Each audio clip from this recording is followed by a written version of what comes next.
Welcome, welcome, guys. Let the live build up.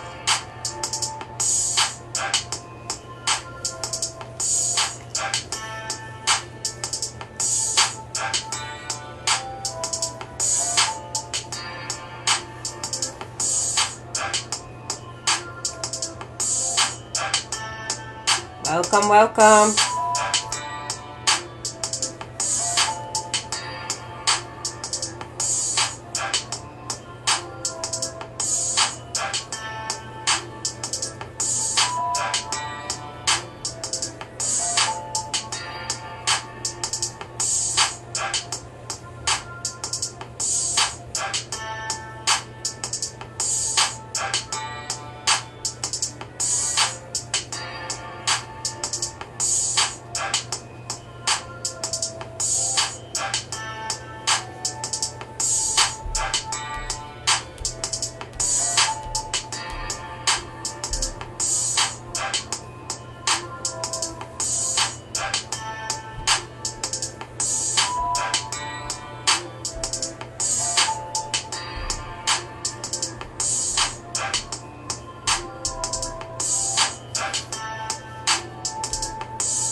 Welcome, welcome.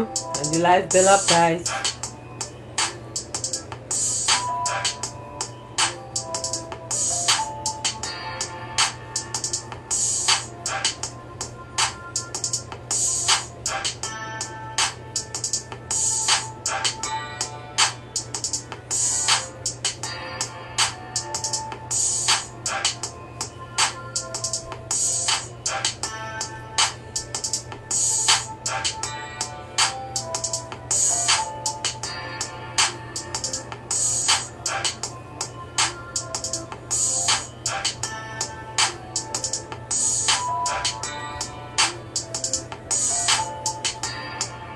Hi, Nicole. Welcome. Letting the live build up for a little bit. Then we'll get started at 8 o'clock.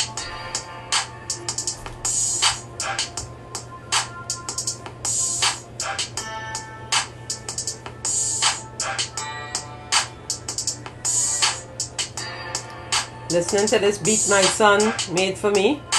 Hi, hon. Blessing, blessing. You like this beat? Carrie made it just for my motivational. Yes, waiting, building up the lives. 2 more minutes to go.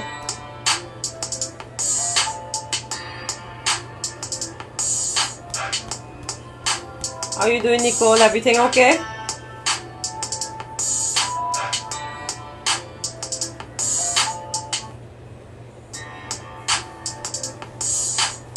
Nice, yeah, thank you.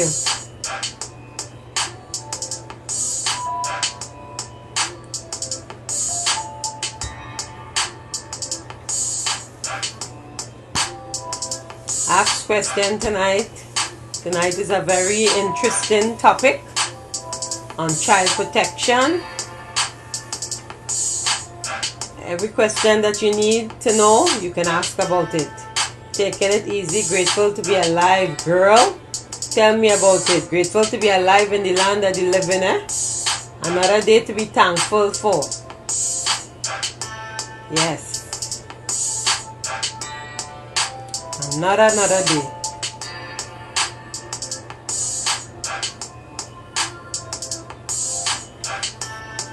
Share the live, share the live. Like and share the live.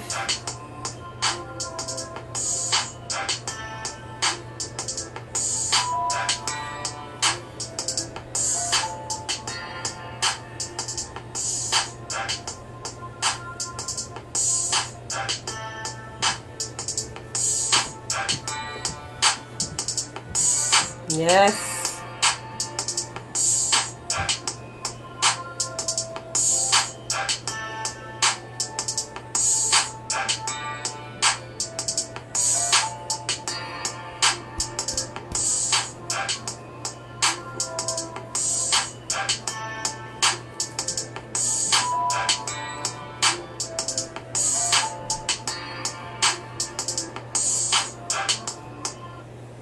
Yes, guys, welcome again to another episode of Motivational. My name is Phyllis. I'm here to just share some love, motivation for anybody out there that is looking, that needs to hear a little word. Thank you for tuning in. I was unable to come on last night because I was traveling. I was in the air on my way back from LA. So I said I will do it today. I'm keeping up with my promise to you guys, right? So here I am. Today's Tuesday, but any day is good once we have good people who could support us and motivate us and always willing to come on and give us a little talk, the expertise and stuff. It's always a pleasure to bring on anyone. So let me start by opening.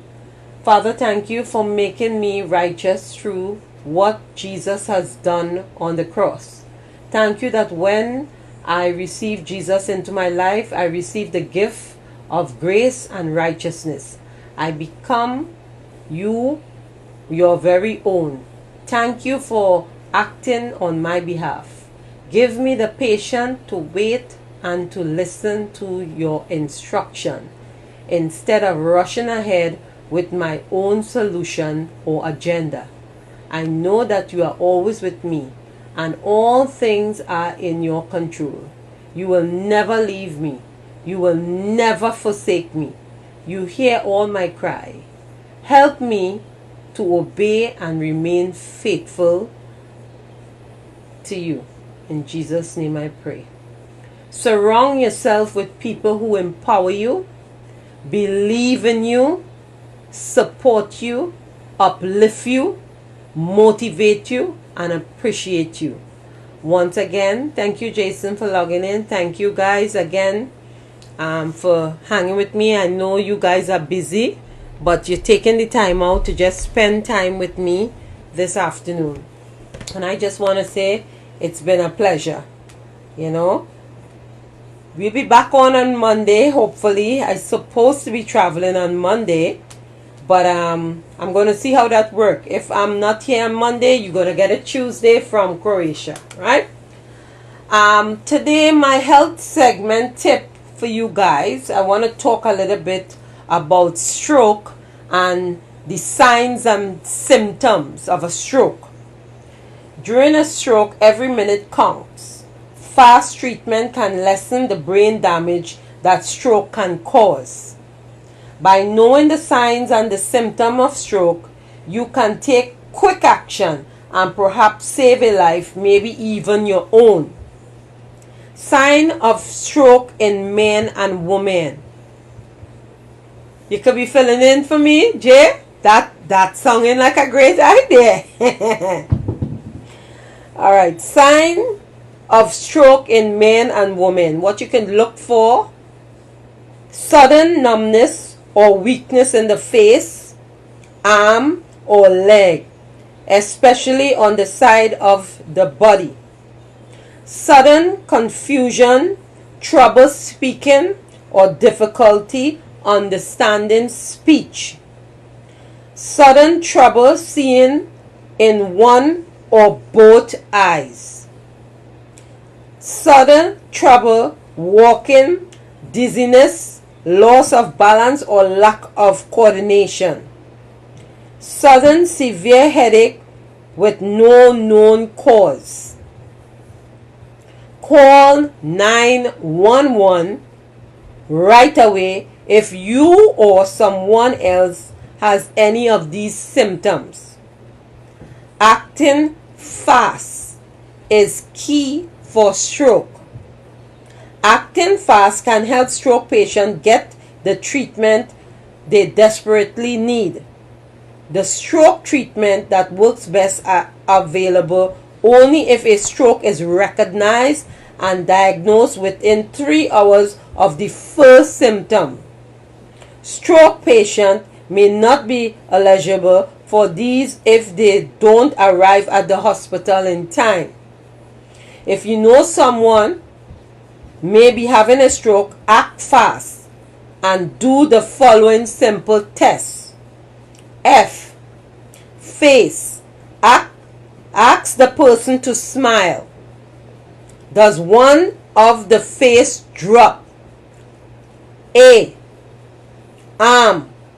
Ask the person to raise both arms. Does one arm drift downward? S. Speech. Ask the person to repeat a simple phrase. Is the speech slur or strange? T. Time. If you see any of these signs, call 911 right away. That is fast. Note the time when the symptom first appear. This information help providers determine the best treatment for each person. Do not drive to the hospital or let someone else drive you. Call an ambulance so that the medical personnel can begin life-saving treatment on the way to the emergency room. Treating a transient intermittent attack. If the symptoms go away after a few minutes, you may have had a transatlantic attack, TIA. Although brief, a TIA is a sign of a serious condition that will not go away without medical help. Unfortunately, because the TIA clears up, many people ignore them. But paying attention to the TIA can save your life. Tell your healthcare team about your symptoms right away. So, we all know of people who somehow may have had some type of symptoms like what they're explaining here about the stroke. You gotta act fast. In women and men, look for the signs and symptoms. From the time you hear slurring, arms, can't raise, you could just do trouble walking, dizziness. Those are signs. You gotta call 911 right away. Alright? The type of stroke you have affect your treatment and recovery. There are 3 main types of strokes. Ischemic stroke, hemorrhagic stroke, transient ischemic attack. Most stroke is 87% are ischemic stroke. An ischemic stroke happens when blood flow through the artery that supplies oxygen to rich blood to the brain becomes blocked. Blood clots often cause the blockage that cause the ischemic strokes.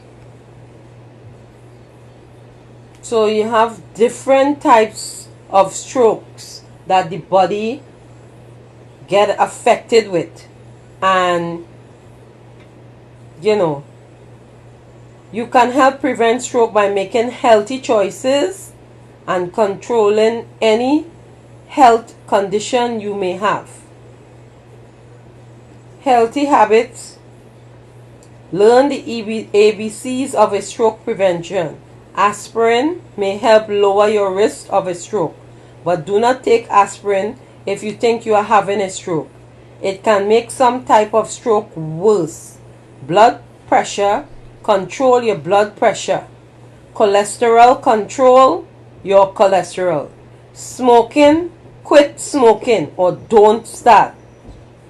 Learn more about the ABCs, what you can do to prevent a stroke. Again, healthy living, what goes inside of your body comes out. You have to make the right choices in the way that you eat, exercise, the food that you eat. I mean, I know a lot of people don't want to do plant-based food, but your body needs this nourishment. And I mean, we all know we're not supposed to be smoking or drinking or overdoing any situation. But I think smoking on a whole, that's a different category, But that has a lot to do with your body, your lungs, and different parts of it that it doesn't work properly. So I would say again, make healthy choices so that you can live to see your grandkids, your kids, your mom, your dad, and everybody. Drinking in moderation. Correct, Nicole. I mean, you don't have to overdo things, and I mean, a stroke could happen to anyone, It's not only older people having stroke. We have some young people who experience having strokes and different types of things like that. But again, you have to take care of what goes into your body, and you have to exercise, and you have to make the right and healthy choices. Alright, you want to live long or longer, you have to make the right choices for your body. Again, this is my health segment for you tonight. Talking about strokes, the signs to look out for, the prevention, and again, your diet have a lot to do with your body and what it entails and what it could take and what it can take. Right? So again, what you put in is what you're going to get out. Alright, so we have to take care of ourselves as we're getting older. I mean, when you're young, you could do younger things, but when you're getting older, your body can't take a lot of stuff. Some people are ignorant to the fact, but again, you have to take care of your body. Take care of your body. When the body starts to shut down, it sends all different types of signals to you, but there are some people do not take warning signs what happening to them. They wait till the last minute and then there's no hope for them. So again, this is my health segment for you guys tonight, talking about having a stroke in men and women. Alright, tonight I'm going to talk about child protection, and I have a special guest for you tonight. Her name is Leslie, and we're going to have some discussions. If you guys need to know anything or just ask question, I'm going to get her here on WhatsApp, and we're going to have a discussion about stuff. Are you ready, my dear? Yes, I am. Okay, all right.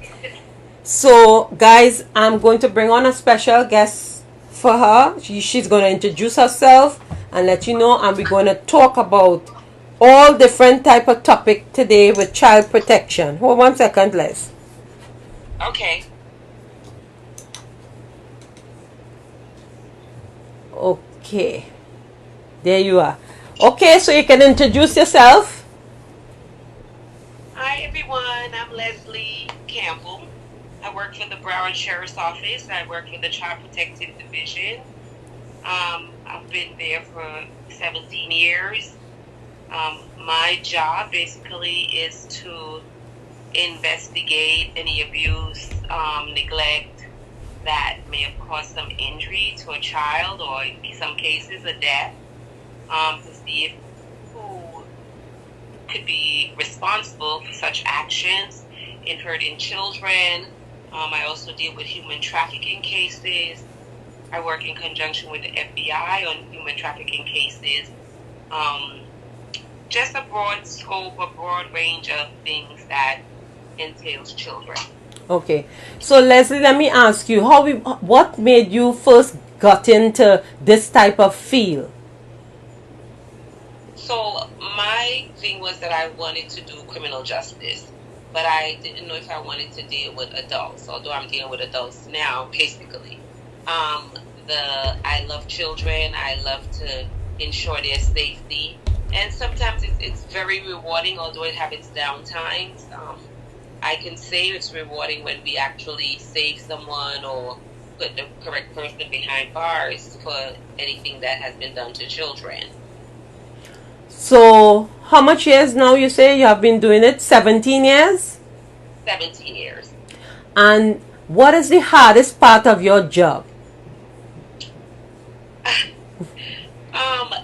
I think it's funny that you said that because just the other day when I think that I've seen it all, I had a death case and actually the family was Creole speaking and um, I had to have someone interpret for me. So I called one of my colleagues to interpret for me. And I can tell you this is the first time that I've been literally on the case where the dead body was still there. Wow. I think the hardest part for me was actually seeing that body wheeled out by Hmm. the ME's office or by the funeral home covered in that red thing. That just played a part in my psyche still. That I think was the saddest thing. Although that may not have been my saddest report or case, but that event just stuck in my head. Wow. I mean, I think that's tough enough. So, Leslie, do you work 24/7 or how do they have you working? We actually work 9 to 5. However, there are days that I'm on call, and I'm usually on call from like maybe 12 in the day to 8 a.m. the following day. But I only get called out if the case is like extremely bad and if I can put some kind of safety measure in place. The only cases that I do not downgrade is probably death cases or something that's really kind of like a fracture, like a skull fracture or something like that. We try to go out and see those on the same night. So, what are some examples of child protection and welfare concerns? I can say that right now, the big influx of cases that I'm getting is really human trafficking and that in that area. I have a lot of cases that's dealing with that. I don't know if it's because of the pandemic. Some people may say that this has not been around for some time, but it has been. I know that it's very big in some of the gateway states like Florida, New York, California, things where we have mass immigration, big ports of entry.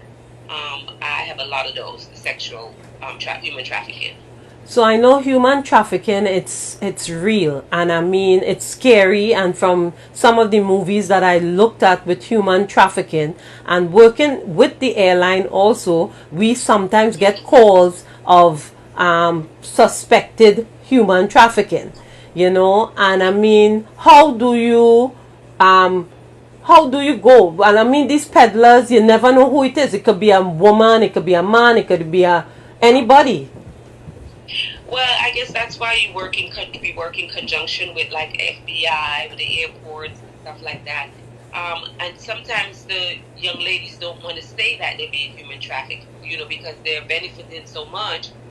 They get money, they get clothing, their lifestyle changes overnight. And that's what some of these kids are looking for. I mean, they could come from wealthy families or they can come from families who don't even have much. I mean, the start is just by them running away and somebody could pick them up off the street and that's the end. It turns into a nightmare.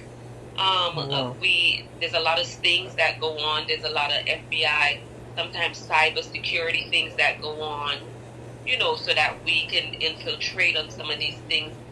Some of the pages that the young ladies post themselves on, like back page and Clubhouse and these different websites, you can probably intercept that way. But it's very hard because, as a victim has to say that they're being trafficked or, even though we intervene, sometimes they go right back to that all over again. Right, right. So what can we, the public, do or look out for within the human trafficking realm? I think it's just awareness. I think it's very much education for our young girls, even our own. Sometimes we don't know what computer sites their kids are on. We don't know who they're talking to.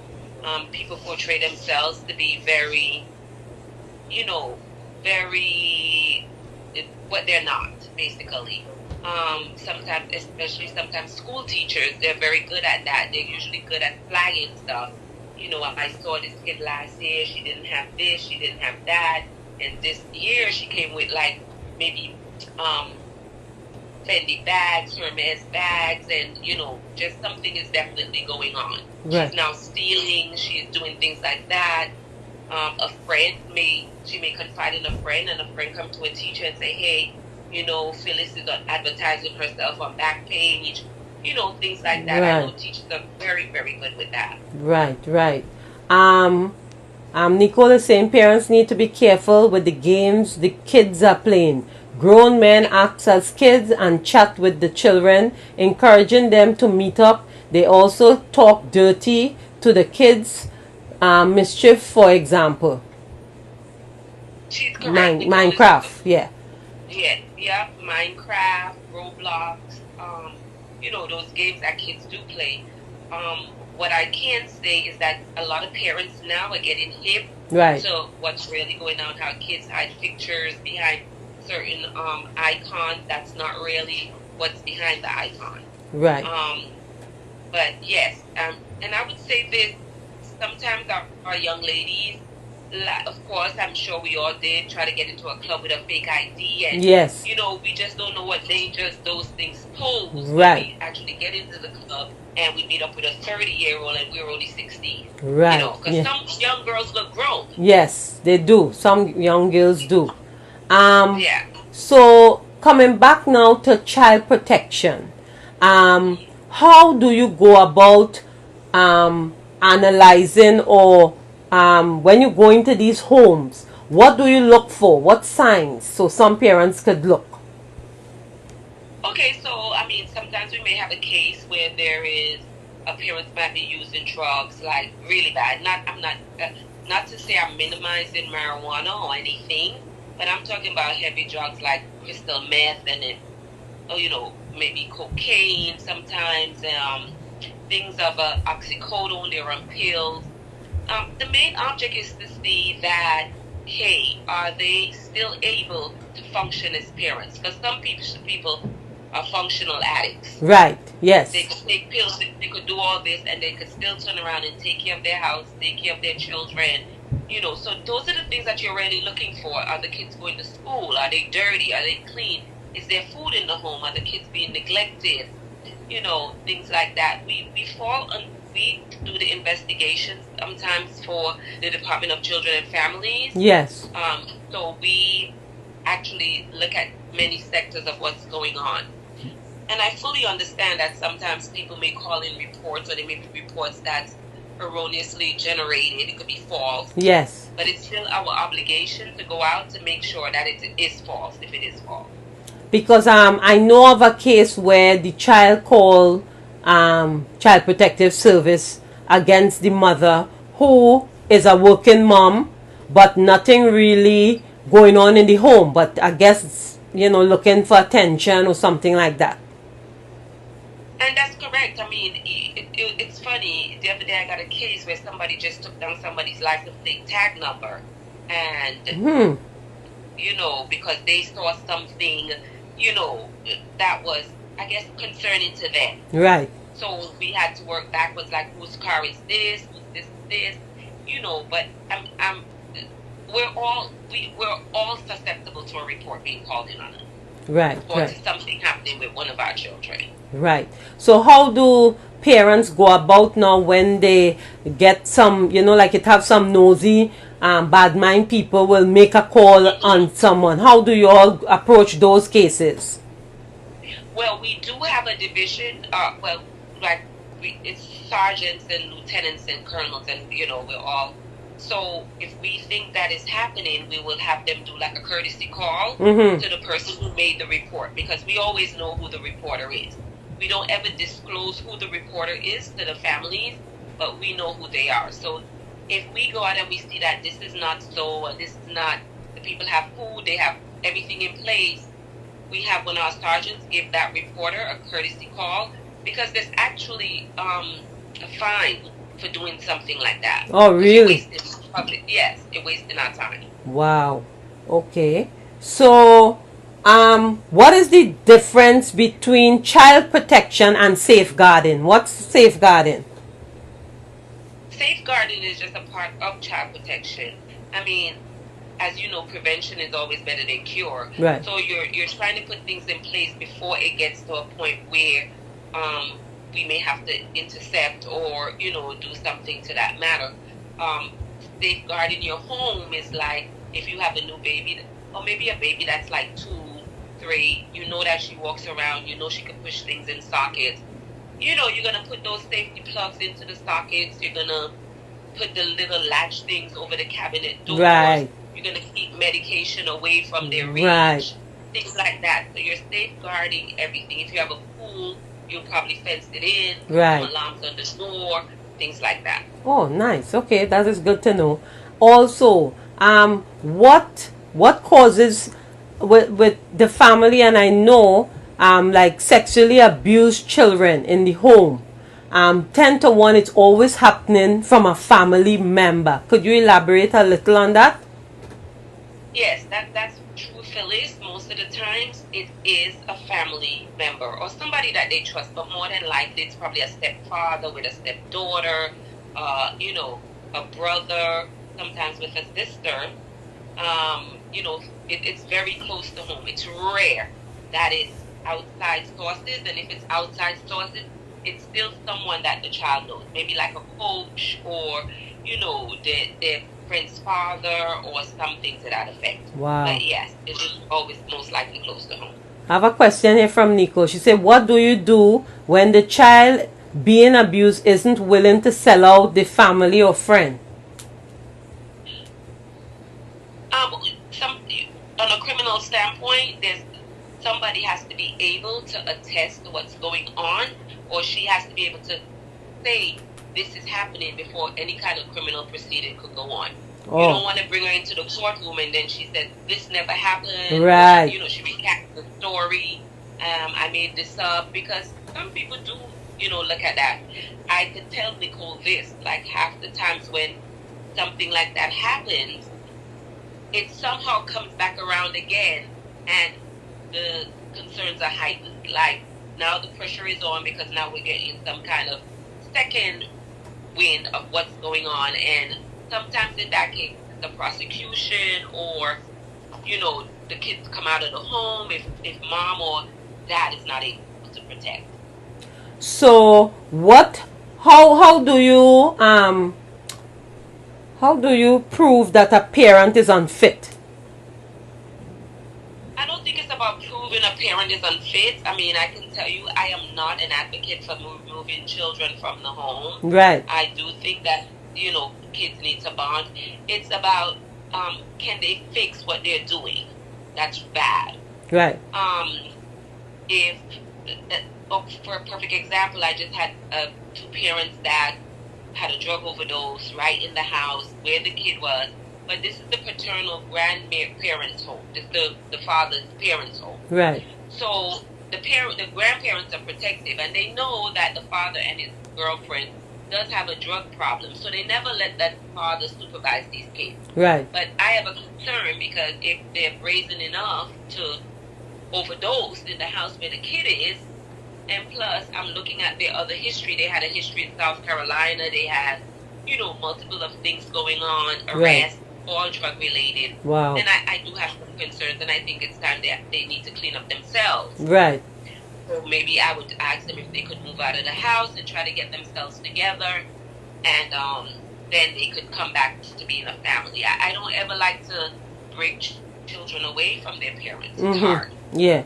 So what are the 4 types of neglect for children? Like, well, You could have environmental hazards as a neglect. You could have inadequate supervision. You can have substance misuse. You can have household violence, which is like domestic violence. That causes neglect to children because all these things are going on and the kids are not being provided for. And that is one of the categories of child protection. Actually, it's neglect. There's also abuse, which could be sexual abuse, physical abuse, and then there's threatened harm, where we think that the kid may be in some kind of danger, but is it danger enough to, that we need to be involved? What are the symptoms of abuse? Like sometimes, what do you all look for as an officer? Or maybe you're going to speak to a child and wouldn't want to speak. Maybe, they're scared. What do you go through? Like, what do you, as a person within the business for 17 years, what do you look for?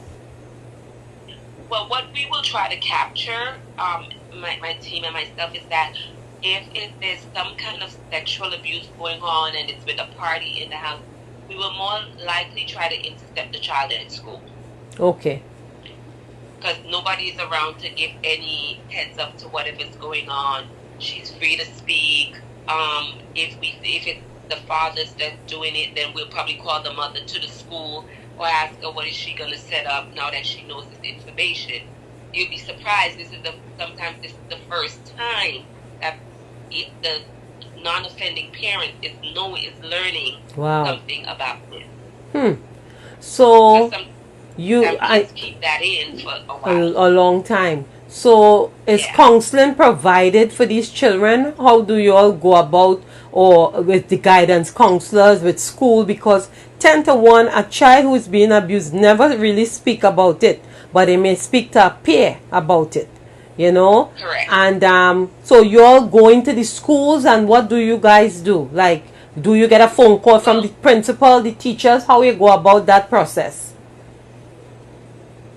The process will take place because we have a sexual assault and trauma unit that is open 24 hours, and that they usually handle like rape cases. So if it is true that, let's say that we have a case that's sexual abuse and the child disclosed that there was penetration, whether it be with the person's finger or their penis or anal or genital, we immediately take them down to the sexual assault and treatment center so that they can do the exam that is needed to be done. Right. Okay. They can see if the hymen is broken. They can see, different things, and they would know what questions to ask, because children can be sexually active but don't want their parents to know and say somebody is doing something to them. That has been, Okay. But we have a specialized unit that deals with that if it comes to that. Okay, Jason is asking the question, how can you determine when a kid is being abused?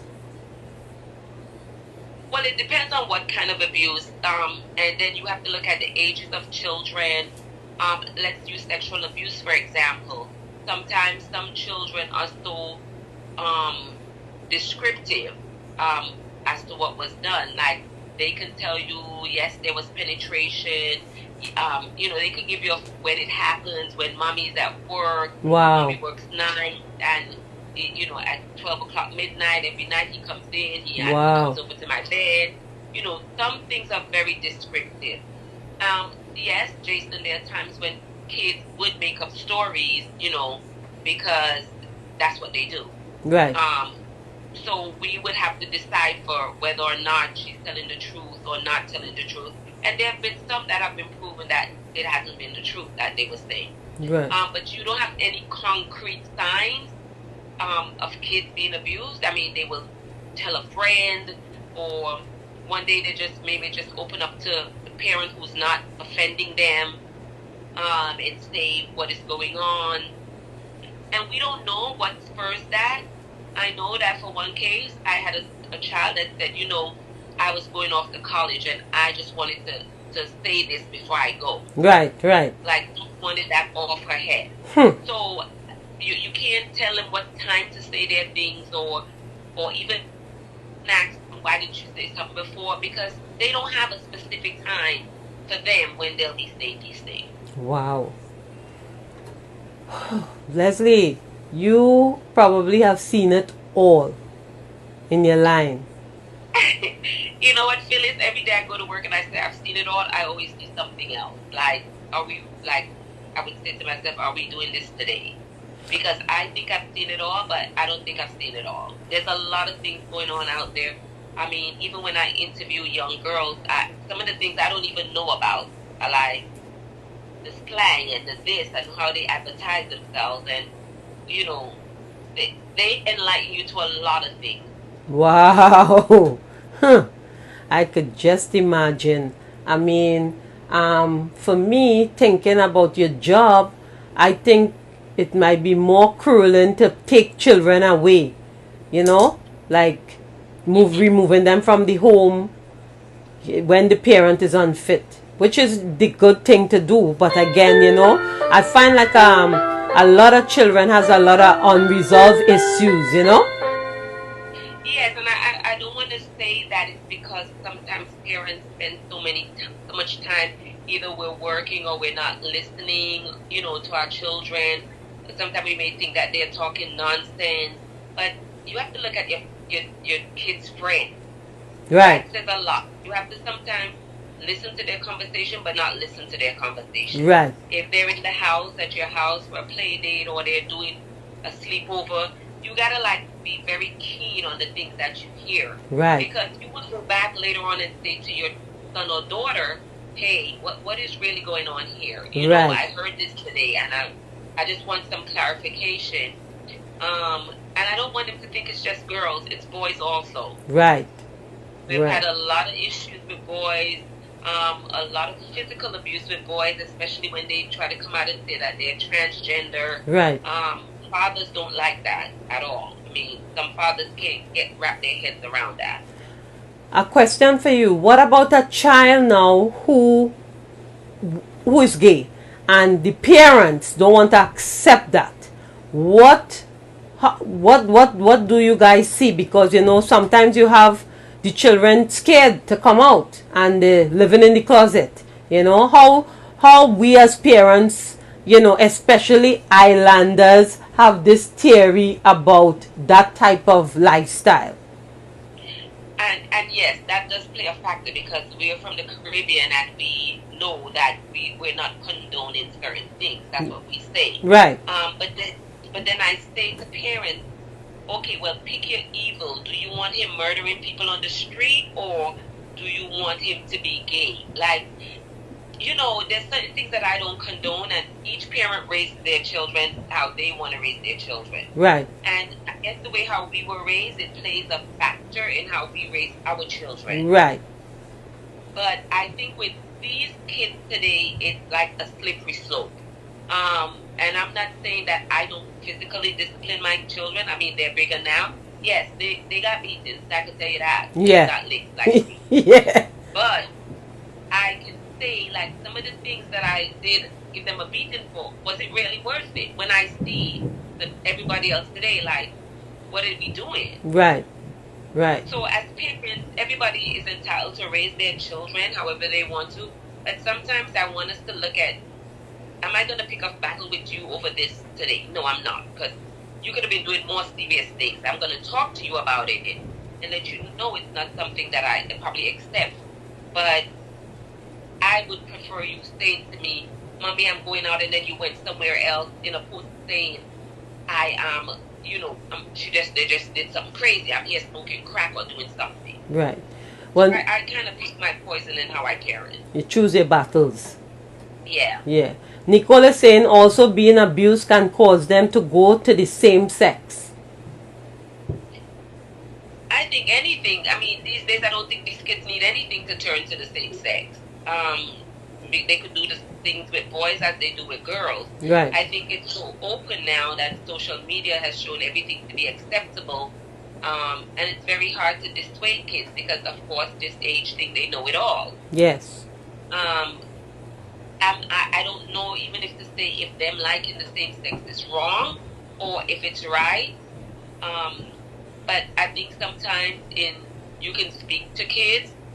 And I'm going to be honest with you, you could talk to kids and you raise your kids. If they sway a little bit off of what you have taught them, it's fine, but I'm telling you that they will come back when they get to be 19, 20. They somehow fall right back into what you have taught them. Right.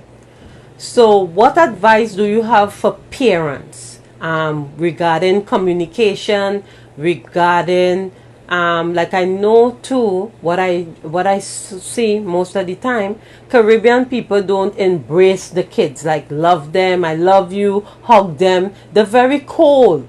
They're not loving, and these children, some of them grow up now with that type of way, and then they grow up older and they carry it into the marriage, to the relationship, because of lack of this communication and love and nurturing. What advice you have for us? Well, I don't know if it's advice for this because, like I said, people will parent their children, from what they've learned, and it's very hard sometimes. Some parents would say, I'm not doing the same things my parents did. Yeah. And some would say, nothing is wrong with me. I'm raising my kids the way my parents raised me. Right. So I think we need to listen a little more to our children. It's not that they're saying, they may come off a little, maybe a little rude sometimes. Right. But sometimes when you listen to them, you'll be surprised that they're probably saying the truth. I know my daughter doesn't like me screaming at her. Right. And she always goes, like, if I come to tell her something and I'm screaming, she always goes, like, Mom, I can hear you. And she said, it's just the energy for me. It's the energy. I can't deal with the energy. Yeah. So I try to, suppress that a little bit, but I don't think that we parent wrong. I just think that with the children during this time, we just have to somehow try to wrap our heads to their form of understanding. Right, I understand. So coming back now to human trafficking, I know it's very, very big and far and wide, and we're seeing it more and more again. What can a parent do? What advice you have for them regarding that? Well, it's very difficult to link children with human trafficking, especially as parents, because, once they go out there and get a taste of the high life, they think that that's what it is. The most that parents could pay attention. And I always say you need to engage your children in things like sport, activities. Keep them busy so their minds are not like going to all these other things that's not. I mean, if they're doing sports when they leave school, then after school they have to come home and do their homework. It's less phone time to be all over the phone and internet. And, so get involved into extracurricular activities. Right. Right. And then again, look at their friends. Look at their friends. Look at what some of their friends are doing. You're gonna meet their friends. You just have to pay like close attention. We will always be parents. We will be parents even when they turn 25, 30. We will still be parents. Yes. And sometimes we try to instill everything in them. Like I know my kids, they probably can't even ride a train. If I put them in the subway station, they would be lost. Right. Yeah. So it's sheltered, but yet we still need to show them that there's a real world out here. Correct. Wow. I mean, this is powerful information you're sharing here tonight, eh? I mean, especially that don't mean to go home and clamp down on the children and don't make them do anything. I do believe that children should have their own little thing going on, whether they're going out with their friends to a movie, whatever. But I'm sure with parents, I mean, we can monitor those things. Like, we just keep an eye open. Right. Be more vigilant. Yeah, because our kids are pretty smart today, I would say. I mean, they know basically how to do anything on that cell phone. Yes. They may probably know how to protect themselves more than we know how to protect them. Right. They put on their location, they do this, they do that. So I have faith in them. Even though they get a bit giddy sometimes, I still have some faith in them. Right. So with protecting a child, coming back now to that, what are the resources that we need to know as maybe outsiders, people watching? We may never know what to look for, be vigilant, as good citizens in child protection. You could look for some negative habits in your children. See the things that they were doing before that they're not doing now. How come they're no longer friends with Brittany? Things like that. When her and Brittany was close, you look at, you give consequences for whatever bad behaviors that they have. Don't ever think that the kids should not have bad consequences. And you just have to constantly. There's leverage, there's leeway, but leeway to some. Let them know that you're still the authoritative figure, but you're not going to hound them or be all up on them as age. You would know what privileges to give based on their age. Right. And explain to them why you don't think that they should be out at 12 o'clock if they're only 13 years old. Right. Or things like that. Because I realize too, there's a lot of single parents, especially mothers. Mm-hmm. And I know for the working mom who's at work 8 hours a day, and these kids home, probably a big brother or sister seeing about them. What advice you have for them? Sometimes they come home, they're tired. What advice? Well, I think that if mom is able to, set the boundaries in the house, that they know that they have to come home, do their homework, the most that, and she could be tired, the most that she can do is maybe just make sure that these things are done. They have their chores, and still keep up with them, but then go take her shower and relax. And there must be a day that she has downtime that she can say, okay, let me see them schoolwork, let me see them things, let me hear what's going on in practice today. You might say, Brittany, where's your friend Josette or something? Conversation. Yes, I think communication is the key. Despite you being busy, and as you say, I think, you still have to engage in your children affair, even with parents, teachers, going to the meeting and finding out from the teacher. You shouldn't be too busy to not be interested in your children. Right. It's not that you're going to make every parent teacher's meeting. Right. That's understood.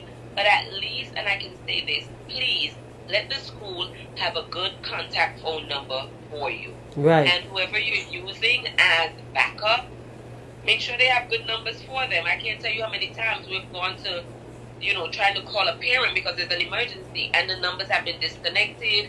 The people don't even know where they live now. The backup. Right. So those things should stay current. Yeah. That's good information there. Wow. I mean, it's so many things with these kids now.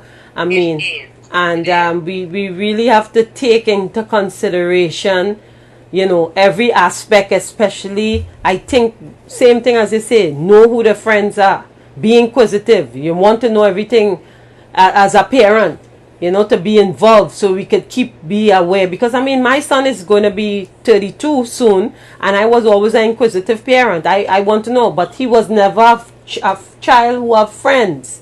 He was always a loner. So I never really had the headache with, issues like that. But as a loner child now, the quiet ones, they don't really open up. So it is take them, you have to push them to open, So in one hand you have it. And even when you have like sons and they have girlfriends, you got to look at them when they break up with these girlfriends. Like, sometimes they think they'll never find love again. Yeah. Women do, girls do too. But guys take those things very hard. Especially if they did not initiate the breakup. Right. Like, they're heartbroken. I mean, I've had a lot of boys who commit suicide over simple things like that. So how do you deal with that, Well, in those cases, I try to actually reach out if they have siblings, to their siblings, to let them know that this is not how you deal with this. It's a lot about coping mechanism. How do you cope with stuff? Right. This is not, you're going to meet 50 girls in your lifetime. Right. And you're going to have to pick up the litter. You're going to look back and say, why was I even crying over this one? Yes. Yes.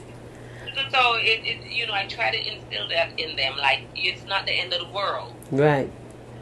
Carrie has a question here. She said, what is Leslie's number one rule in her household for her kids? My number one rule is that I have to know where you are. Right. I have to know where you are. If you're even staying out 2 minutes, 2 seconds, you can pick up the phone. You know how to text. You know how to do all that. So you can say, Mommy, I'm at the library, and I would come in about 5, 6 o'clock. Even my grown daughter, even when she was in college, I would call. She would say, oh, she's home. She's, but she's how many miles away, and she still would say, I'm good. I'm leaving work now and doing whatever. Communication. So I just think that I need to have some kind of idea where you are. Right. If you're not at home. Right. Understood. Another thing I wanted to ask you is, working in the environment that you work in, what challenges you face with your peers? Do you have any challenges that you face, or, Yeah, because we actually have a team, so we have about 12 teams. It can be very challenging because not everybody is probably on your knowledge level. So you would find yourself sometimes having to help your team member. Okay. Bring them up to speed, or they wouldn't have the amount of years probably I have. Right. So I try to train them and groom them on these are the things that you look for, or whatever the case is. Also, I hate when people call out sick, like at very crucial times. I have a thing with people calling out sick, and it's a pattern. Right. I have one of those on my team now that it comes in like every day for her. Those are the things that, and then you leave a bunch of work for your other team members to do, and it's not right. It's not fair.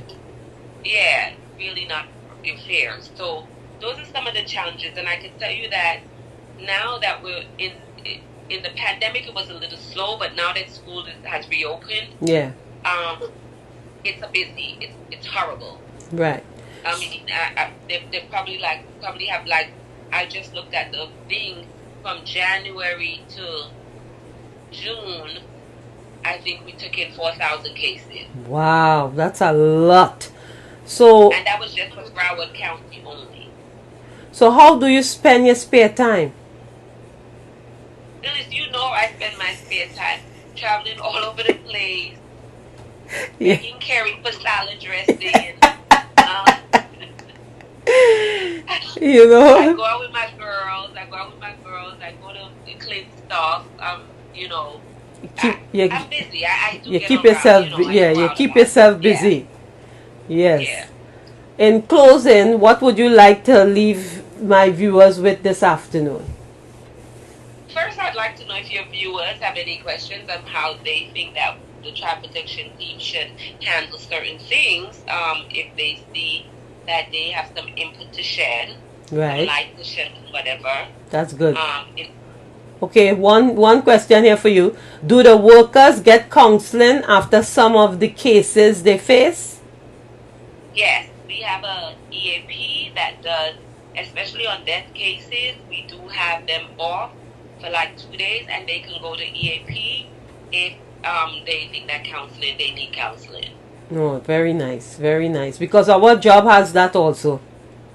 Yeah. Yeah, we have the EAP, and because just the other day too, we had a death on our job, and I actually saw it. It bugged me for some days, but you have to get over it eventually. But it's in your memory, it's there. It traumatize you then. But I talked to God and stuff. I didn't go to the AP. It wasn't that bad for me, but just, you go to work thinking you're coming back home, and sometimes that's not the case. Right. You know what I mean? So that was my takeaway with it. And, I got the call. So, it messes with your mind. You know what I mean? But as they say with everything, even with my job, it's very challenging at times too, because we have people who die on a plane coming in. On the aircraft full of people. I mean, sometimes I just say I see it all too in the airlines, and every day is like something new. You know what I mean? Yeah. Every day. I don't think I can ever say I've seen it all. I stopped using that now. I just go like, are we really doing this today? I don't know what else I'm gonna see. And my phrase is, you can't make these things up. That's my thing, because you know, when I really, because it's 15 years I with the company now, and sometimes I just say, you really can't make these things up. No, you can't. You know? When I come home and Clint is like, oh, let's watch crime show. I don't want to see another crime show. I say put on Hallmark or put on some love something. Yeah. I can't. Yeah, just like me too. Sometimes when I come home, I don't want to talk because I had a rough talking day, you know? Yes. I'm like, no, we're not doing it. No. Yes.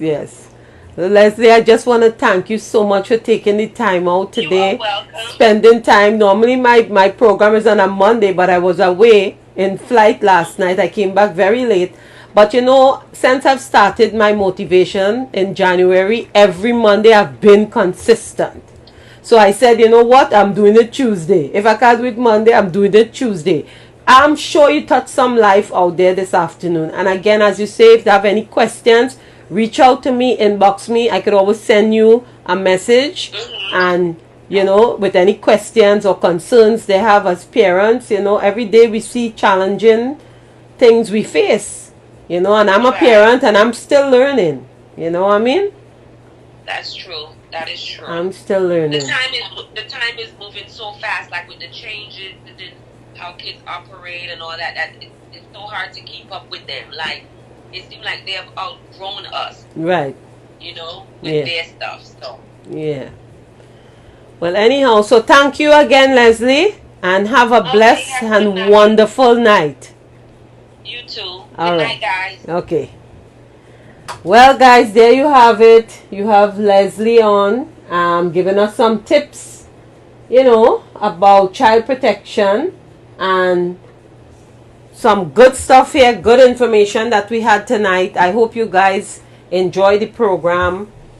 I mean, this program is each one teach one. We're here to learn. We're here to, you know, exchange ideas and to uplift anyone out there who is not feeling motivated.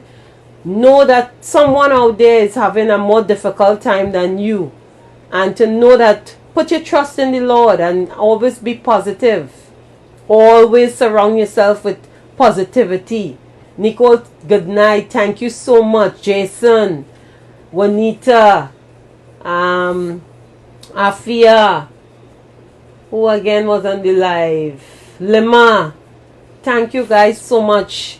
You know, each week I come and I try to bring topics, and you know, Leslie has the expertise, and you know, I just wanted her to, you know, come on and let you guys know that the importance of child protection and the signs that you can look for. And as she said tonight, communication with parents and children is very important.